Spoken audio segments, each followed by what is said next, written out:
Rolling. Take two. What's DIY mean to you? DIY, do it yourself, means answer your own damn questions, live your own damn life.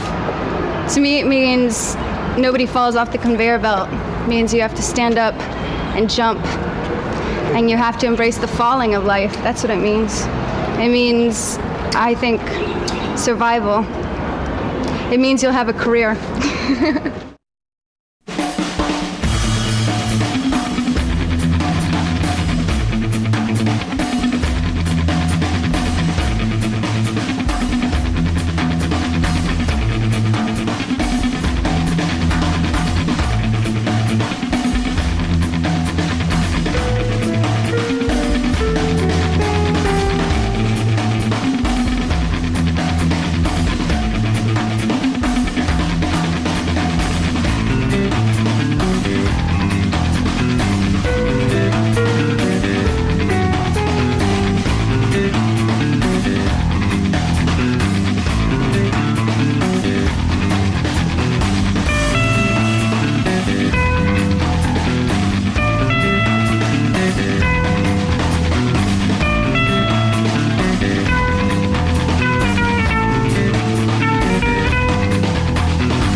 This is a film about artists who exemplify and embody the DIY or do-it-yourself ethic.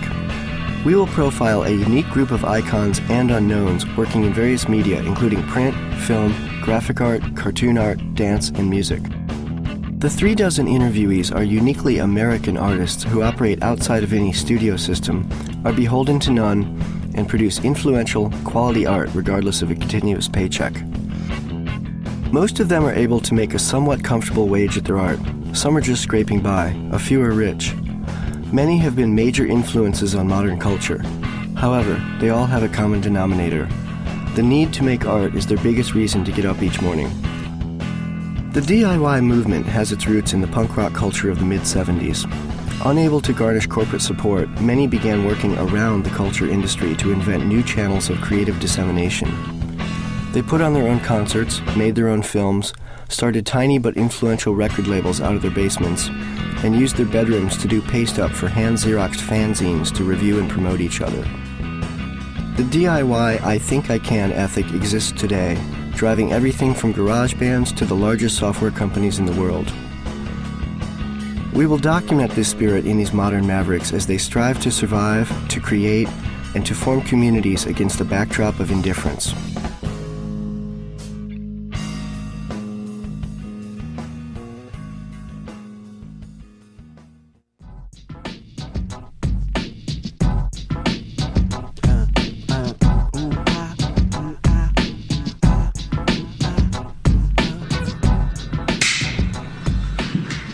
Why do you do art?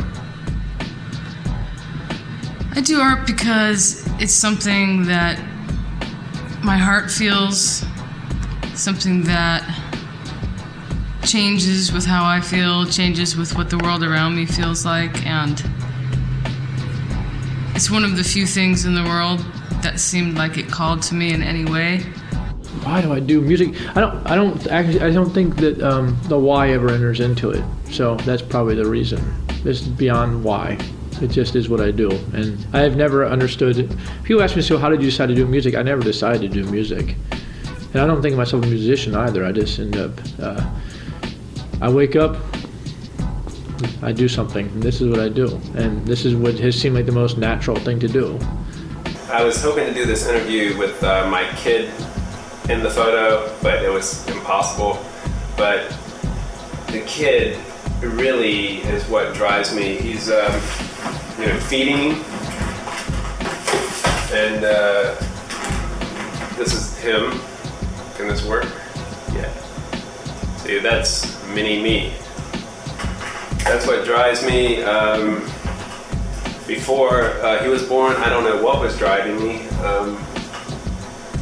I guess it was pursuit of something, but I'm not really sure what it is. But now it's like providing for my family drives me. I think anyone would be lying to you. They said there wasn't an ego involved in this, you know. I think they're full of shit, you know. Yeah, sure, it's the ego, but you know, I work so hard on what I do, and every spare second I have, I'm doing it. And now that I'm not bartending, I'm really doing it. But I just really want to share it, you know. I don't want to just do it and have it sit in my house. It's really the only thing I know how to do, honestly. It's pretty hopeless. Gotta make stuff, or I get really depressed. If I don't make stuff, I get very, very can't function. So with this piece, what I did was I sat in a big wad of clay and I cast my ass in plaster. And I used to love Davy Crockett, and I'd wear like the buckskin outfit. We'd go to this Glen Echo, this park, and there would be a Davy Crockett dude, you know, and he'd go around and play banjo and sing the song. So when he came to our little area, I knew the Davy Crockett theme song, so I sang it with him. He goes, "Would you mind if I took him around with me for a while?" Nowadays, no way. I mean, I'm terrified.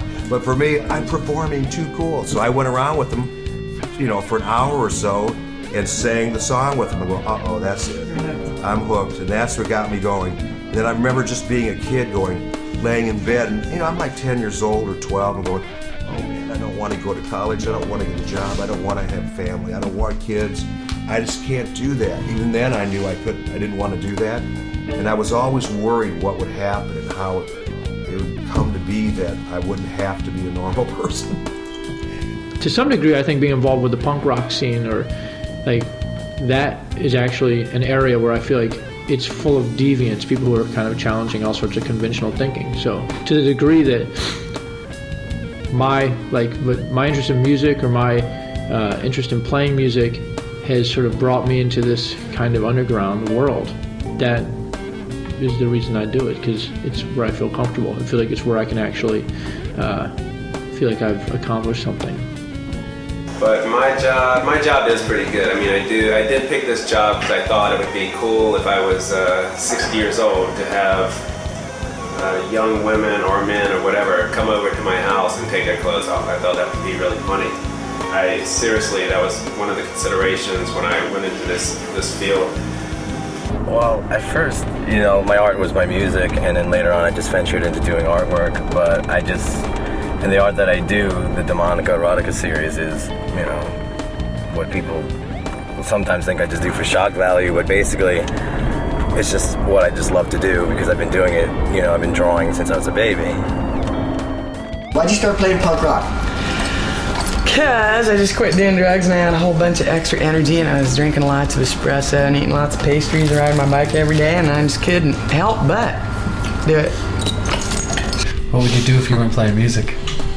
That's a tough question, yeah. 'Cause I don't really know. I'm kind of all consumed by music.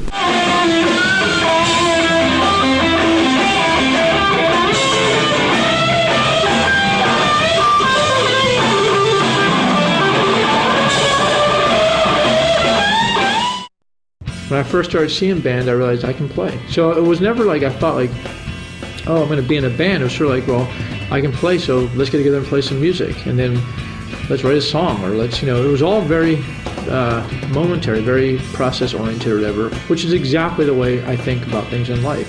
I had this grandmother who wouldn't shut up. She talked all the time, right? Like she never stopped talking. And she would talk to herself, she would talk to you, she would listen to you, but then she would talk. And anything that came to mind, she would have to say it. And I think that that's the urge to write, is like the urge to communicate and be alone at the same time. But the need to get everything that's in your head out of your head, you know, either by saying it or by writing it down, you know, I think it's really similar.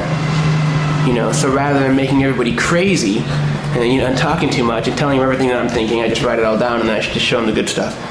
The ultimate goal is freedom, and that's what art and music and writing and literature and painting, ultimately, that's what we look for when we look to someone else. We look for them to unlatch this key, to open up this door that we can go to, and for that second, that moment of looking into that painting, of hearing that one note, finding this freedom that we so long as individuals to feel. We're doing it so we can live. you know, it's like, well, why are we doing this? We're not just doing it and then, yay, we accomplished, we ran the buses on time and now we're dead. Like, you know, unless you're the bus driver that's on the way that says hi to everybody and makes it a positive thing, they're adding some art to you can add art to being a bus driver, you can add art to just about anything, and it's basically it's taking whatever life is and making it better, and making, you know, expressing this like really deep felt core of our lives. And if you don't have that, if I don't have that, it's bleak, you know, everything, there's nothing else. I began to realize that it was something that I could do, and it was something that kept me sane and focused, whereas I lacked focus in every other category. So yeah, I've always done art. I've always painted and drawn, created.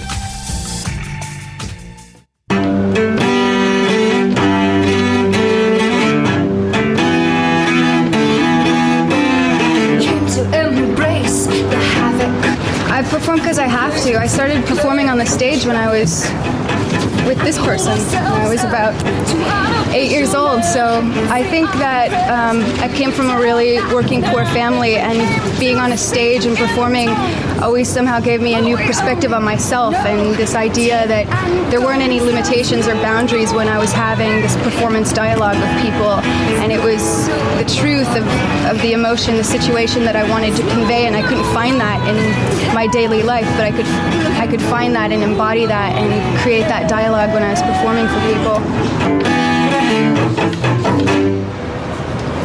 Yeah!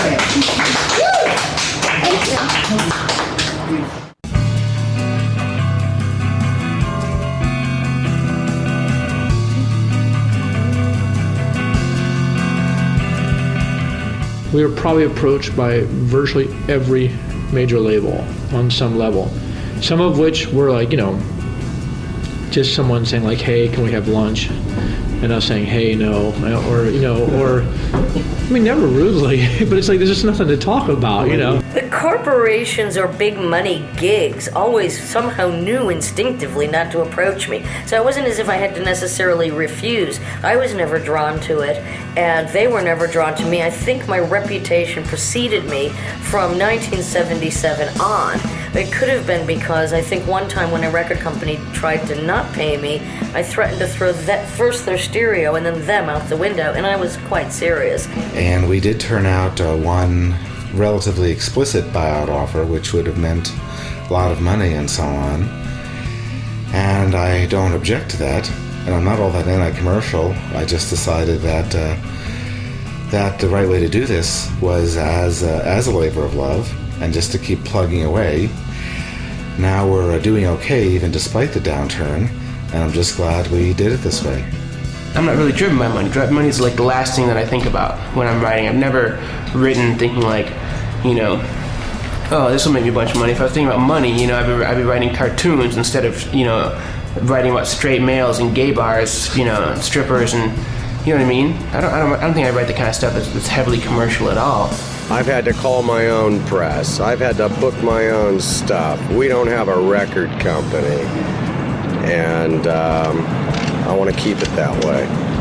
But there was also times where we were offered really, you know, ridiculous amounts of money, absurd amount of money, because they were trying to get our attention, like, you know, because they were saying like, we should talk about it because, you know, we'd like to do, you know, we're talking about $1 million deal here or something, you know, and you're like, but the thing is like, what they didn't take into account was that I'm coming from, you know, the early 80s. Like, for me, it was no fucking joke. It was like, this is like, it isn't a radical point of view. And I feel like that what we created was something like, when I don't mean we, the band, or we, the label, or even we, Washington, D.C., I'm talking about we, like, all these people, all these kids and young people all around the United States who created this network, you know, we made something that was like in spite of major label. It was a parallel community. It was legitimate, authentic music that didn't have to deal with all that nonsense. And this was not something that was for sale.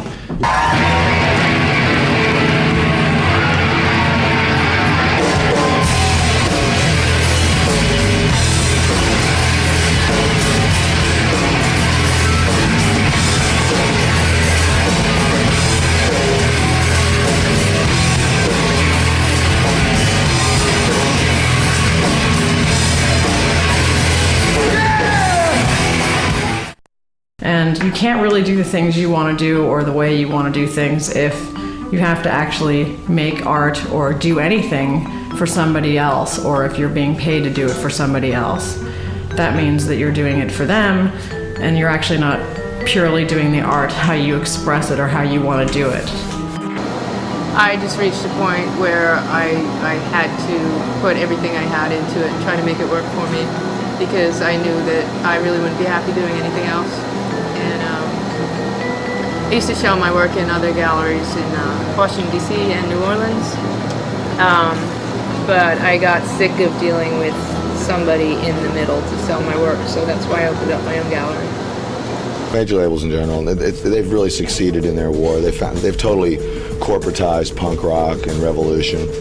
Because the major labels are so corrupt and obviously just in the way of the whole thing. I mean, the distribution channel's gone. You know, there is no distribution channel anymore. It's all bytes, and there's no need to push around a little silver disc anymore. It's not necessary. At this point in my life, I prefer not to be on one, but if I were, it would be under certain terms which they seldom agree to, especially an artist on my level. But besides that, major labels are not interesting. It's boring. You know, it's like that, to me, like most major labels, music is just not that interesting. What would those terms be? Yeah, what would those terms be? That they at least use a little lube before I give them the privilege of fucking me. It's usually when something doesn't, you get to a stage and then somebody asks you to do something that feels weird, or, just as far as writing songs that might have swear words in them, even just, well, if you take this out, then you can get radio play. There's a song on it called Baby Dick Fucking. Warner Brothers they told us basically, if you don't take this song off, we're not going to do this record. And we thought, and we did, I'm not going to say we just said, we considered it seriously. And then we told them no. We're like, we're not taking it off. Fuck you.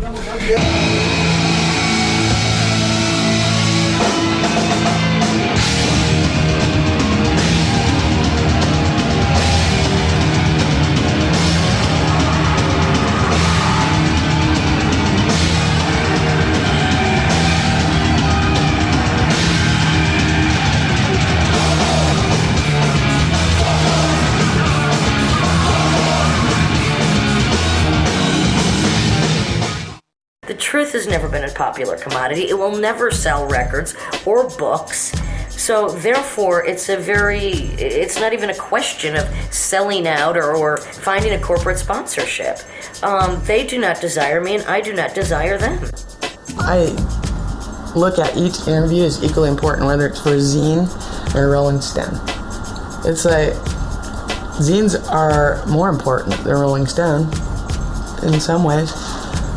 Rolling Stone reaches more people maybe, but because of the D.I.Y. thing, zines are more important to a lot of us. Not really saying you're better or worse.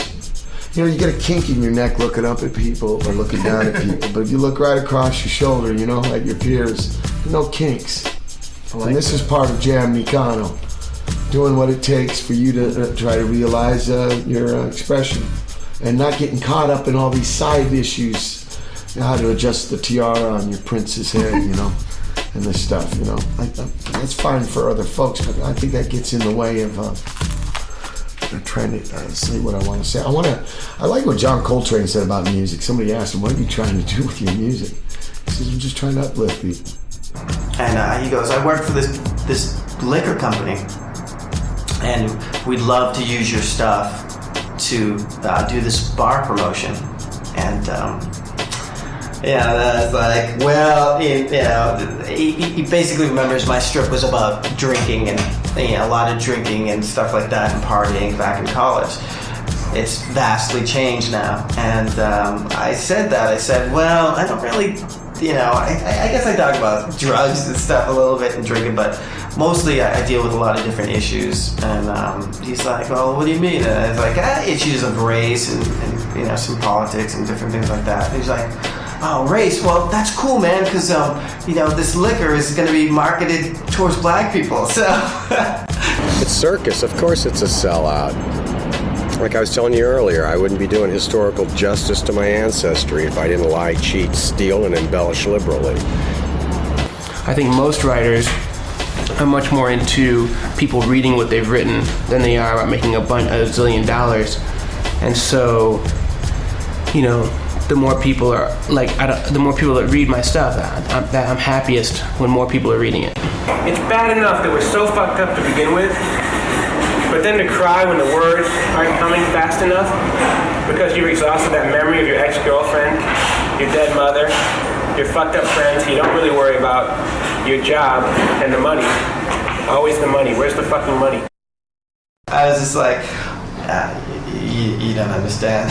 And I just said, I'm not going to do it. And I didn't even get into it really with him. I didn't want to continue the conversation. I didn't want to hear how much money they'd be offering or anything, because it doesn't really matter. Because in the end, you gotta sleep at night, and whether it's on a nice, cushy, squishy bed or a little futon, you still gotta sleep at night. I ain't gonna sleep any better on either type of thing.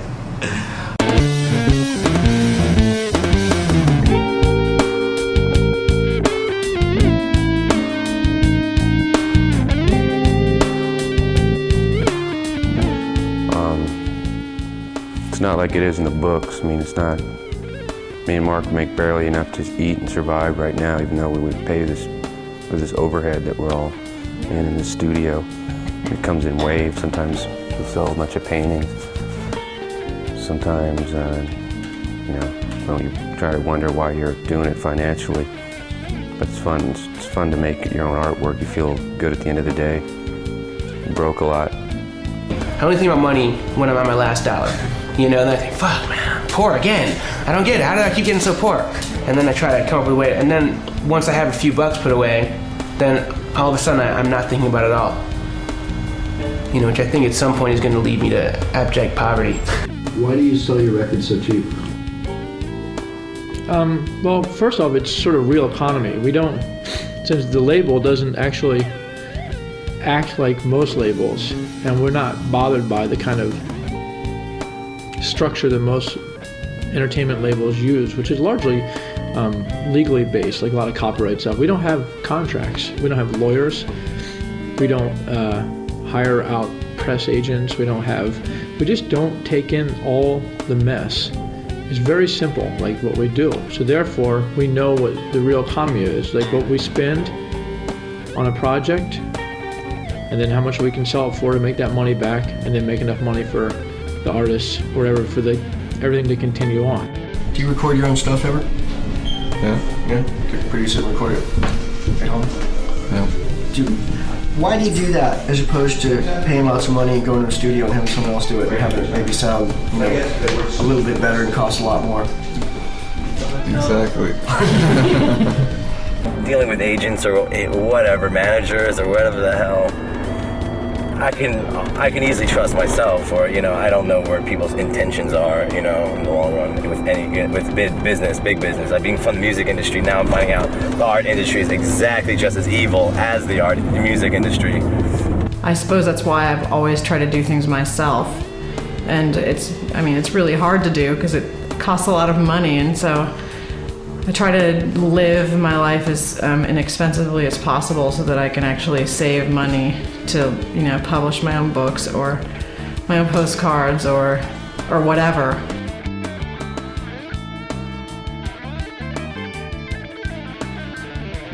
So I think that from our point of view, on the one hand, it's based on a real economy. The second half of that equation is that I buy records, and I'd rather buy a record for $10 than $15. What do you think of Napster?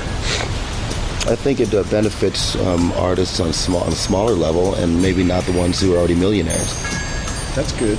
But hey, I think that the people who aren't millionaires deserve to benefit more than the people who are at this point from it. So there's many schools of thought, and the people that really sort of stand up and are vocal about it are the ones saying, look, it only helps promote you and blah, blah, blah. But I think that there's a whole huge school of thought that just think that they shouldn't have to pay for music, and I think that that's bullshit. And as the bandwidth increases and we can get CD quality digital music as fast as movies as fast as we get MP3s, then the crucial issue is going to be figuring out how to compensate people fairly for their art and cutting out the middlemen who really have no purpose anymore. I had to publish my own stuff, so I started publishing zines, and I started leaving them for free in different comic book stores around the city. And this one guy said, "Hey man, don't leave them for free. You gotta sell them for something. Sell them for $1 or whatever, because people don't value. If they get something for free, they're just gonna toss it out. And if people have paid for something, value something, then they'll hold on to it and they'll treat it a little more respectfully, I guess." It's a real finesse kind of a deal, compelling people to plan an evening, buy a ticket, get in their car, and go see something their better nature tells them they shouldn't see. All right, down my head.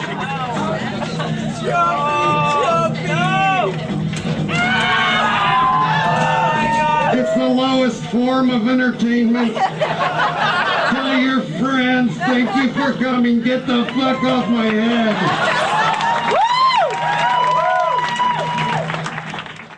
I'll shoot a band for $200 or a friend for $200 just for some cash, like instant cash. But then if a band from a record company comes to me and says, "We need some photographs," I'm going to charge them a fortune. Because, I would sit in the studio and stare out the window, sit on the couch and think, wow, it's costing me $1,000 to stare out the window. Somehow I would be paralyzed in that position just thinking that, and the day would go by and I'd leave. And there was $1,000 out the window, and I figured I could do that at home. And doing it myself with no agent or anything means I'm just basically doing it, a lot of hustling, like running around town, like right now in this taxi cab, going to this recording studio right now, and to hang some artwork there, and then I have to run to Trash and Vulture with the clothing store to try to peddle my t-shirts onto them, so it's just basically just trying to scrambling for money. But I'm so highly organized and structured, and I've kept my overhead so low, and I've been able to find outlets, but I have to live my life 6 months in advance in order to support myself. And most people can't do that. That's very frustrating, because you feel as if you're trapped by time almost, because you have to know what's going to happen, because otherwise you might have to get a day job, and that's just anathema to my nature. I haven't had a job this time for about 6 months, and I'm gonna see if I can just never, ever have a day job ever again, because I hate working. He wants to know what I do for the company, what I think of the new product, how much my stock options are worth. I tell him the truth. This is sort of weird, I say, but I'm supposed to be here to read poetry? No matter what happens, I'll never get more than minimum wage, because there's so many hours to account for before I can get past that mark. So certainly I think anybody that writes for money, probably the same with music, it's just a fool. Why don't you have an agent?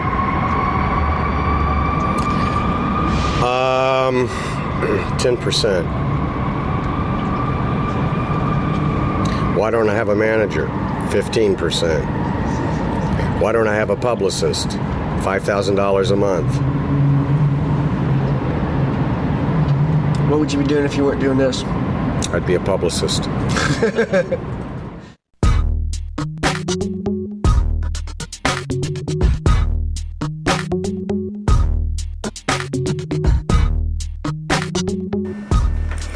I don't consider what I do art because it encompasses so many fields. I really think I'm more of a journalist, no matter what format my creativity takes. I think that I'm documenting the truth, whether it's through music, photography, video, spoken word, illustrated word, written word. The art of it is in surviving as an independent creator. I've never thought, for instance, that anything I've ever done was anything but a success. Because if I actually did it, like if I actually got together with someone and played, it was an incredible success, And if I wrote a song, it was an incredible success. I never thought well, there's a line, well, if I reach this line, then I would be successful. I've been successful since the beginning. I think everyone is. I think it's just been an illusion that we're not, you know. Why do you do it yourself? Well, the main reason is to make sure it gets done. And then later on, I guess you fall in love with it. And you come up with a lot of reasons why it's the right way. And you figure out that everybody has a different path, and maybe your path is this way. And the more things you can do to it, one really helps. Like this whole truck. This truck really helps to get the word out about the band. And in the daytime, I move furniture.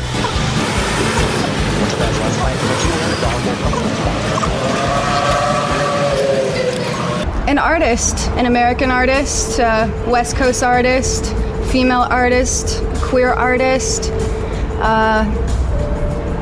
living artist.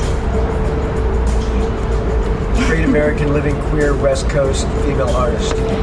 Yeah.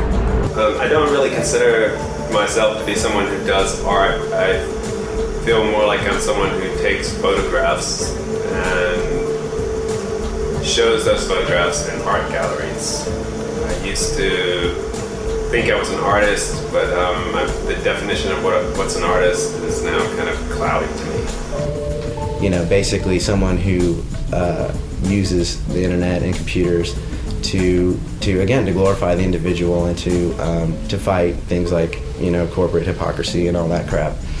That's what I think of. It's definitely a DIY sort of, you know, ethic, if that's what you want to call it. It's empowerment, and it's realizing that the tools are there for anybody if you just learn to use them. I don't think of myself, oh, I'm a woman artist and I really am trying to speak to women or not speak to women. Nothing like that. It's really, I'm just a human being. I'm just a soul.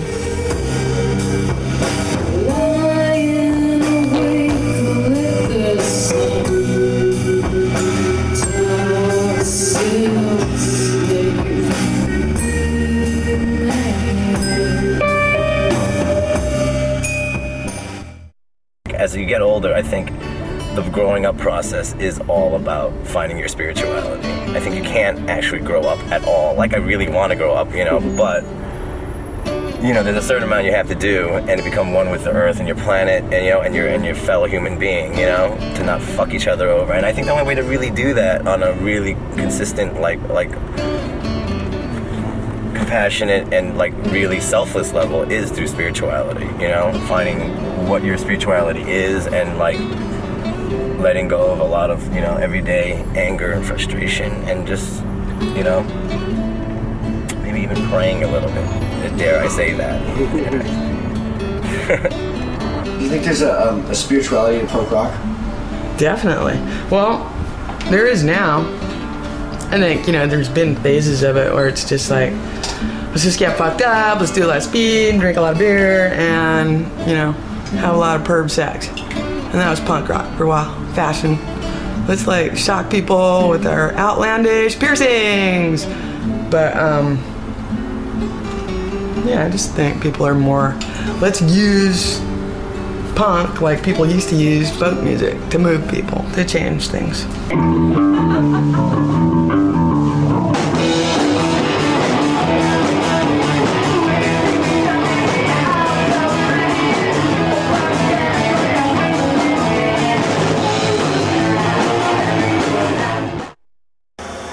Well, my spirituality is anal.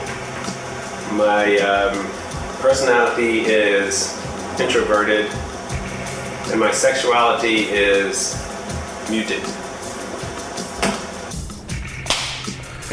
What is your name, Matt, and do you consent to be filmed? Yeah, my name's Matt Inger. And you consent? Mark's brother. I'm Mark's older brother. Older by how long? 2 minutes. So does that mean you win the arguments because you're older? No. No. I just had to brave the world first. You guys fight? Huh? Yeah, every day. All the time. You love each other? Yeah. What's it like being partners with your brother? It's beautiful. It's the most beautiful thing in the world, and it's the most horrible thing in the world. Because it's like you're married to him and you can't get a divorce. We both know exactly what to say to cut the other one to shreds with our mouths.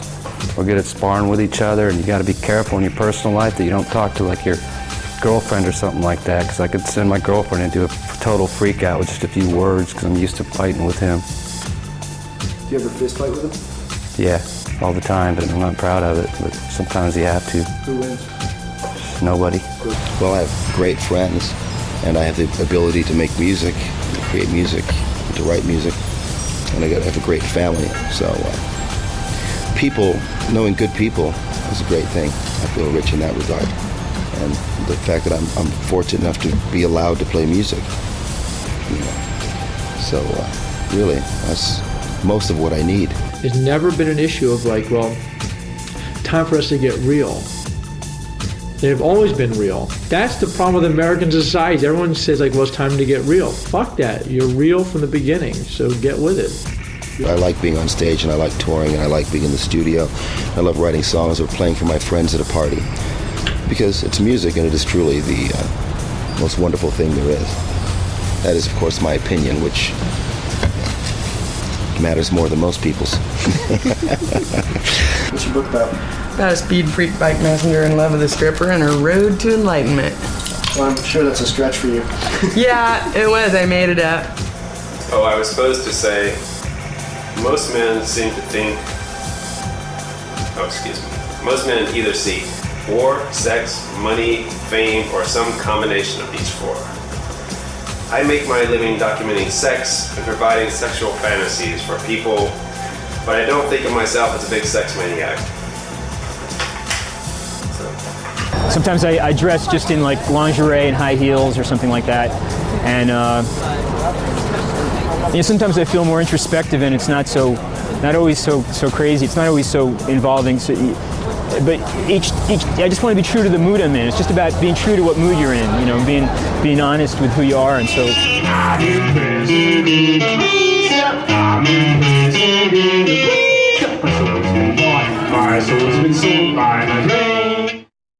Would I kill for my art? Probably.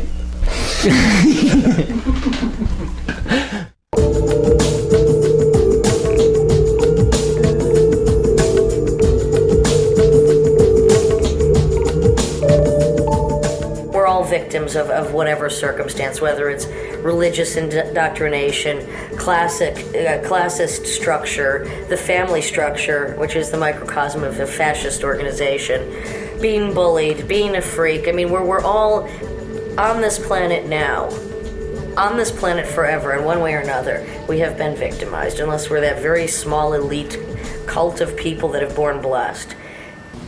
But in this country, you can never have enough bombs. You can never have enough money. You can never be tall enough, blonde enough, white enough, rich enough, or Republican enough to suit their tastes. Criticism sucks. I mean, well, I think artists deal with criticism differently. It depends a lot on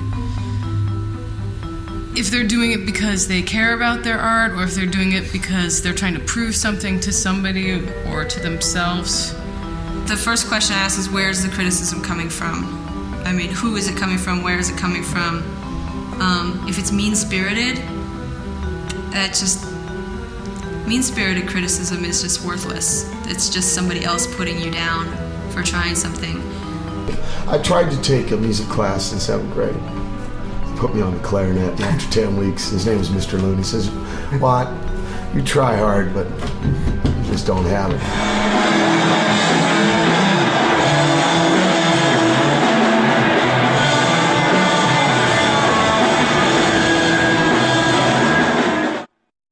Then when I first saw Hendrix or movies or whatever, and listened to Hendrix or the Beatles, I thought like, God, I'd love to be in a band, but it was obviously completely out of my reach. It was for professionals, really. It wasn't something that I would be able to do, because I couldn't play guitar.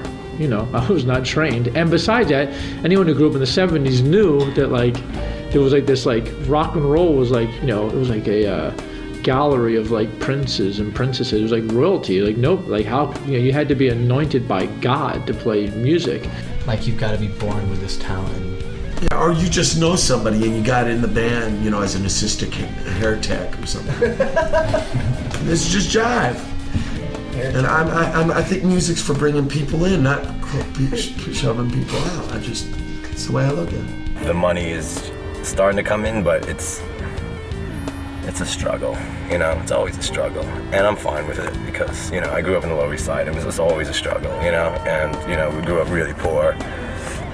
So now, you know, doing this is a great way for me to show myself that, yeah, I can fucking make it on my own.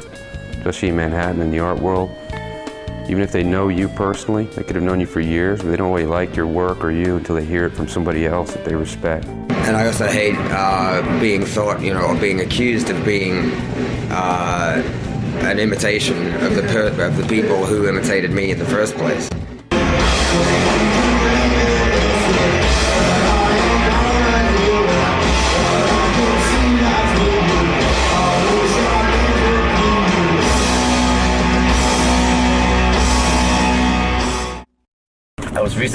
Recently took a visit to Tower Books and just looking for some magazines, just, you know, maybe for some source material. And I was like looking at the stands, and 3 magazines popped to my eye, and those were all 3 magazines that like had my name on the cover on, with huge features in, which was really, of course, exciting.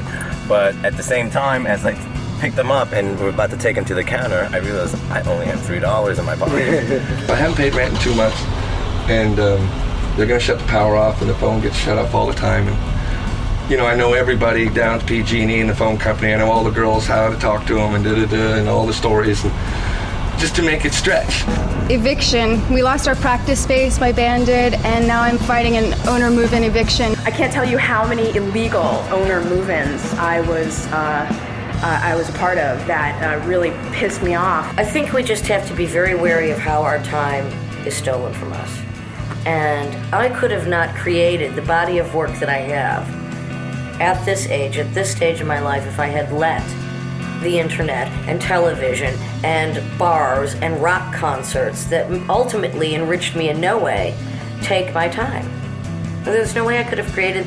It's not as if work is the only thing I live for, because it certainly isn't. And I need outside experiences, and I constantly want to know what's going on and what people are doing. However, you just have to be cautious. Everything there, so much exists in order to steal your energy and your time, and I won't have it. In the big scheme of things, when stuff gets really rough and horrible in your life, it's like the one thing you can do is you can produce art. And the worst times in your life are you can produce some of the greatest art, and it's just something that you can return to and be proud of if you look at some of the work that you've done during some of the bad times. Maybe right now we could be on the verge of the next great explosion in underground and independent music, because if you look at the history of it, the height of the Cold War, Eisenhower years, is when you saw the emergence of rock and roll, and then in the turbulence of the 60s you saw the hippie movement, and then at the height of the recession and economic upheaval in America and Britain, you saw the emergence of punk, and then in the Reagan years you saw all the American hardcore and indie stuff really take off. And for the last 10 years, through the 90s, there was nothing really happening because people were prosperous, people were happy, they were fat, they were sitting in front of their computers and they're making money, and so they're not going out to see music, and they're not really angry with anything. They want to keep the status quo and keep what they've got. And now the economy's unraveling and there is tension in the air, and people realize, you know what, we've got to get out there and say something. We have to do something with our lives. We need to create and make that creation meaningful.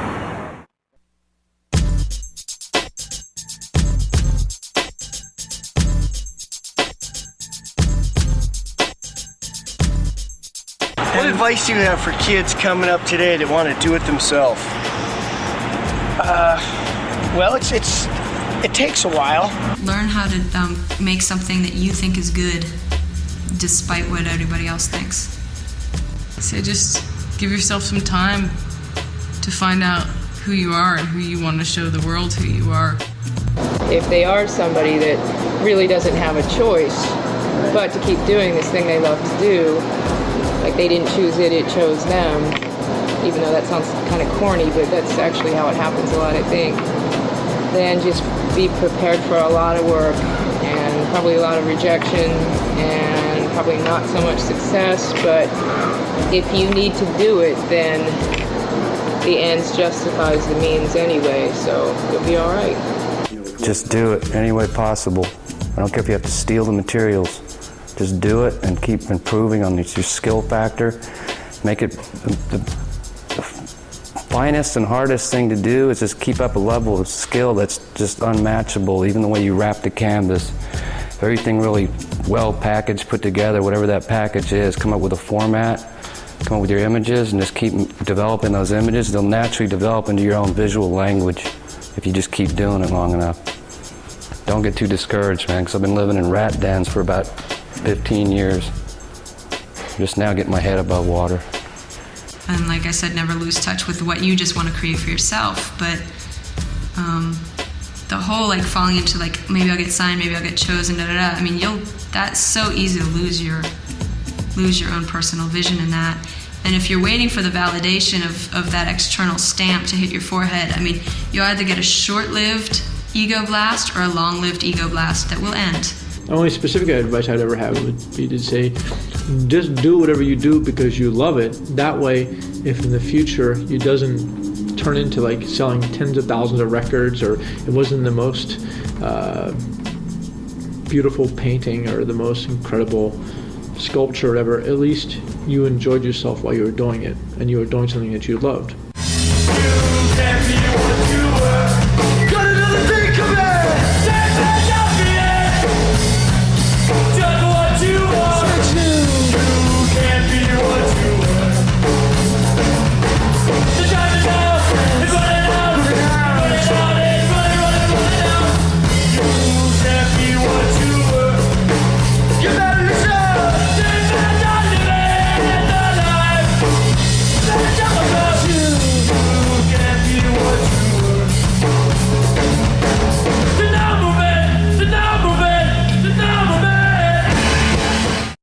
My only advice for up-and-coming photographers has always been and always will be to get a model release from the people you're shooting. You never know when you're going to be able to use that work for something, off in the distant future. I can tell you I had a really hard time collecting model releases for stuff I did in the 80s. I had to collect them in the early 90s. It was difficult. I warn people of the world where they're just waiting for someone to pick them. You don't do it for money. You don't do it for pleasure either. I don't know why you do it. You just do it because you have to do it. You have to do it. You just fucking do it, man. And everybody I've ever worked with, I've paddled some bands through the lowest ebbs of their careers. Where's the drummer? He's dead. Just keep rowing. Just keep rowing. Whoa, we lost another one. Just don't. Just keep going. At least they brought their own weed. They seem cool. We'll let them on the boat. Oh, we gotta lose them. Bam! You just keep doing it. You just keep doing it. You're just steering. You don't know where you're going, and you're on the road less fucking traveled, man. Just keep going forward. So I think anybody who likes to play music should just do it regardless. Quit your job, run away, join the circus, be a musician, and live on the street.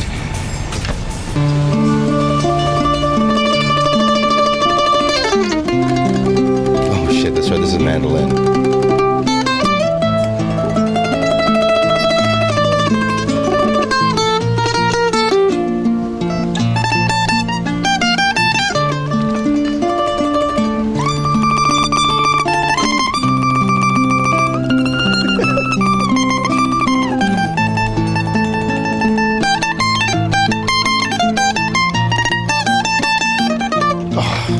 Can't use that part. I hit a wrong note.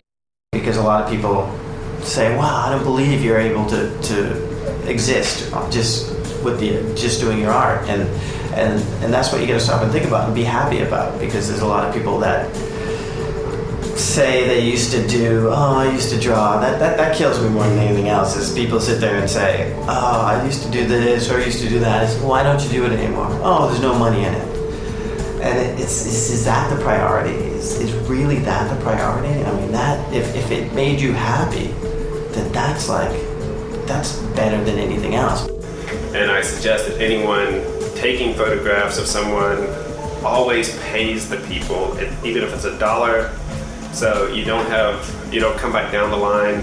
They don't come back down the line and say, "You're making money off me. Where's my cut?"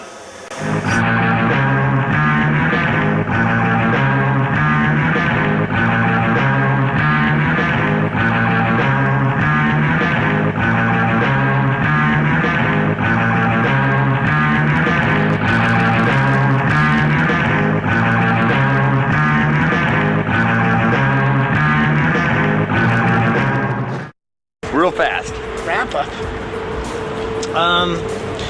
The main thing is about the rider, really. That's what I've learned about being an independent artist. When you really graduate, you get to ask for things like towels. You have to make it happen. You can't wait for like some hand to come out of the sky and say, here's a really cool gig, here's a really cool opportunity, here's, you gotta take what you get and try and make it sensational. Okay, now take a big breath, because I really want to hear it. Really want to hear what you think of a 50 guitar orchestra!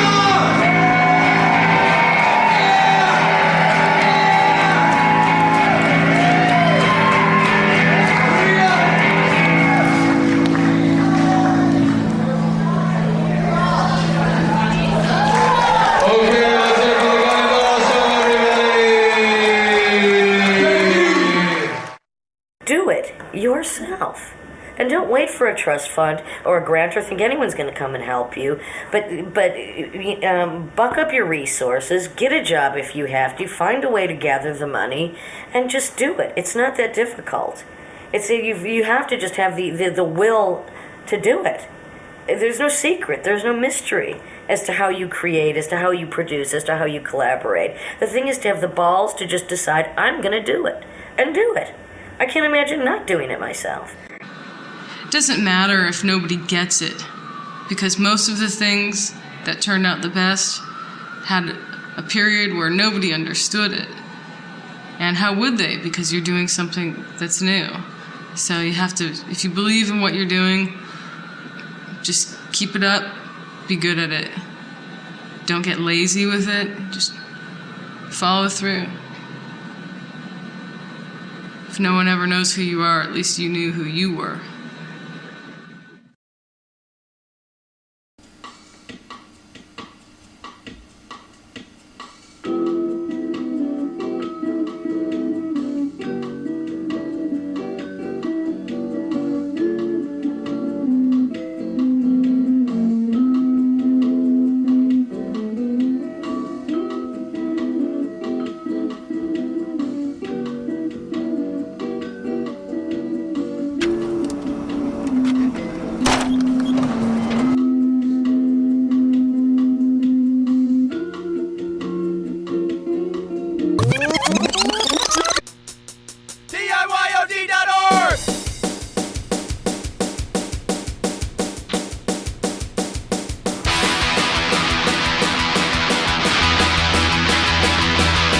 DIY or die, DIY or die, DIY or die, DIY or die, DIY.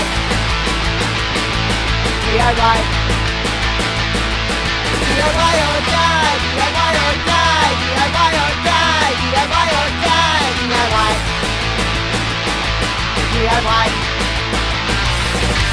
DIY or die, DIY or die, DIY or die, DIY or die, DIY. DIY. DIY. DIY. DIY. DIY. DIY.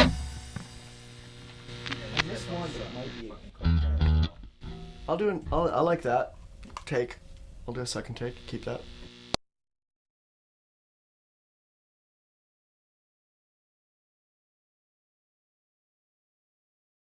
It's like if, for me, like, I don't actually have any kind of real, like, art outside of, I don't even have a hobby really outside of music, I don't have hobbies. All I do is just be me. That's basically what I do. But I will play piano on my own, I'll fool around. And I think probably in the world of competitive piano playing that I would probably come in very close to last. And, but luckily, I don't actually exist in that world. I just love to play piano, and I can never fail.